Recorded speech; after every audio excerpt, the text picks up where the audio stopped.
आज एक क्लायंट आली आणि तिने ही नऊवार दुसरीकडनं शिवून घेतली होती. त्यांना ती ब्राह्मणी पॅटर्न पाहिजे होता, तर त्यांना ती दुसरीच वेगळ्या प्रकारची शिवून दिलेली आहे. ब्राह्मणी बिलकुलच लूक नाही आला त्याच्यामध्ये. त्यांना ती व्यवस्थित ब्राह्मणी करून पाहिजे आहे. तर त्यांचं लग्न आहे समजा 12 तारखेला. आज 8 डिसेंबर ला त्यांनी माझ्याकडे नऊवार आणून दिली. तिला 10 तारखेला आपल्याला ही नऊवार पूर्ण खोलून सगळा ब्राह्मणी लूक मध्ये त्यांना करून द्यायची आहे.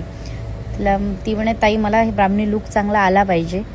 आता तिला म्हटलं आपण तर ब्राह्मणी लूकमध्ये अखंडमध्ये शिवल्या जाते. हे असे पैजाम्याचे पाय वगैरे शिवल्या नाही जात. फिनिशिंग बघू शकता, एकदमच खराब फिनिशिंग आहे. कसं आहे, तुम्ही एवढ्या महागीची हे नऊवार घेतो आणि आपण कुठेही चांगल्या प्रॉपर ठिकाणी टाकत नाही आणि त्याच्यामुळेच असं प्रॉब्लेम होतो. नेक्स्ट व्हिडिओमध्ये याचा प्रॉपर लूक बघण्यासाठी आपल्या चॅनलला सबस्क्राईब अँड फॉलो आणि लाईक करायला विसरू नका.